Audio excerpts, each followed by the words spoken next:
Olá, tudo bem? Como vai você? Primeiro quero agradecer por você que está me acompanhando. Eu desejo que as minhas reflexões e os meus depoimentos possam promover a sua reflexão e quem sabe até algum insight. Se isso for possível, faz um comentário, escreve lá para mim e também participe do e-book que eu vou sortear na sexta-feira, Acordar. Nós estamos falando sobre é possível ser protagonista em tempos de adversidade, de crise, quando a gente vive situações de não controle. Eu vou contar sobre uma situação que eu vivi um pouquinho antes da pandemia, que eu acho que a maioria já sabe, que foi o meu acidente, né? Eu tava num momento super feliz, comemorando algumas surpresas da vida pra mim, e num instante eu tava comemorando, no outro instante eu tava numa ambulância, indo para um hospital para ser atendida, e aí logo depois fiz uma cirurgia, enfim, fiquei de molho literalmente um mês sem poder levantar, sem poder mexer a minha perna, e depois eu fui me recuperando, ainda estou em processo de recuperação aí dos meus dedos que ainda não voltaram. Mas eu não vou focar nisso, né? É uma situação adversa, sem controle, de repente, e eu chorei muito, eu tinha dores físicas, dores emocionais, dores espirituais, eu não conseguia entender o que estava acontecendo, eu queria mudar e eu não tinha o controle de mudar, a vida me parou. E uau! Né? Além de ter me parado, eu fiquei totalmente à mercê de outras pessoas. Depois que eu chorei, foi um tempo longo, sabe? Acho que eu fiquei uns 30 dias choramingando isso que tinha me acontecido. Eu comecei, que é o fazer mergulho, esse é o meu jeito de lidar com as coisas.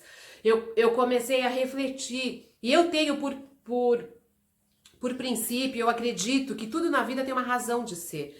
Tem um sentido, tem um para quê, né? E aí eu comecei a perguntar, para que isso agora? O que isso quer me ensinar? Para que eu tô vivendo tudo isso, né? E aí eu fui me dando conta de um monte de coisas, sabe? Fui revisitando o percurso, coisas que eu nunca pensei em viver, por exemplo, entrar numa ambulância, né? E, nossa, na medida em que eu fui podendo mergulhar e suportar tudo aquilo e dar conta do quanto eu fiquei vulnerável, quanto eu fiquei exposta a uma situação inerente à minha vontade, o quanto eu perdi o controle da minha vida, eu fiquei na mão do outro, literalmente, né? Quanto isso gerou tanta coisa em mim, mas quantas aprendizagens foi possível ter. Depois que eu olhei para tudo isso,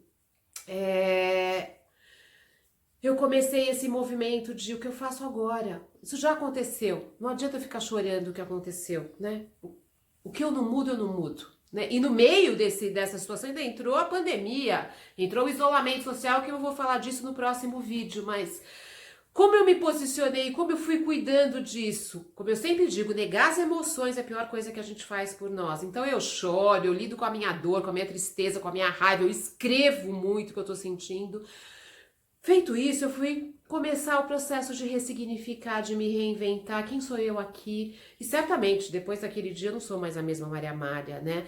Acho que uma das grandes aprendizagens que foi no hospital, com as pessoas que eu conhecia ali, que tinham coisas em comum, ou tinham acabado de passar por uma cirurgia, ou iam passar por uma cirurgia tanto quanto eu, nós somos todos iguais. Ali, não importava quem era eu, quem era o outro, não importava as nossas idades, tinha algo em comum, que era a situação tão vulnerável que todos nós ali estávamos, os sentimentos que isso afloraram.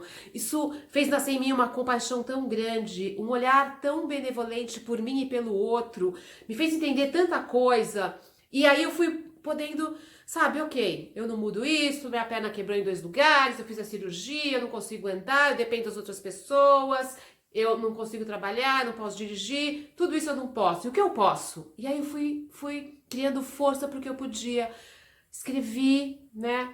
Criei outros projetos, pensei outras coisas. Então é possível a gente suportar a dor e renascer dela. Você já viveu isso? Me conta, comenta esse vídeo. No próximo eu vou te contar o que nasceu desse período de pandemia. Um grande beijo para você e até amanhã.